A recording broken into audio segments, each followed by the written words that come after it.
Mittu రాసుకుంటున్నావా? Snacks ఏమన్నా చేసేనా? ఏం చేయాలంటే నేను చెప్తాను మమ్మీ. పాప్కార్న్ చేసేదా?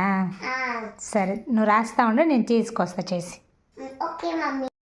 ఈ పాప్కార్న్ మనకు రిలయన్స్ కానీ డిమార్ట్లో అక్కడైతే దొరుకుతాయి. నేను రిలయన్స్లో తీసుకొచ్చాను. ఇది వచ్చేసి ఫ్యామిలీ ప్యాక్ అయితే చాలా ఎక్కువగా వస్తాయి. ఇది జస్ట్ ఇలా వేసి లైట్గా సాల్ట్ వేసేసి ఈ విధంగా అయితే మనము పాప్కార్న్ అనేది రెడీ చేసుకోవచ్చు. పాప్కార్న్ అనేది హెల్తీనే కాబట్టి పిల్లలకైతే పెట్టవచ్చు. ఈ విధంగా అయితే పాప్కార్న్ రెడీ అయిపోయింది. ఇప్పుడు మిట్టుకి ఇవ్వాలి. Mittu, the popcorn ready. తినేసి రాసుకో. సూపర్ ఉంది మమ్మీ. సరే, తినేసి రాసుకో. వీడియో నచ్చినట్లయితే లైక్ చేయండి. Bye bye.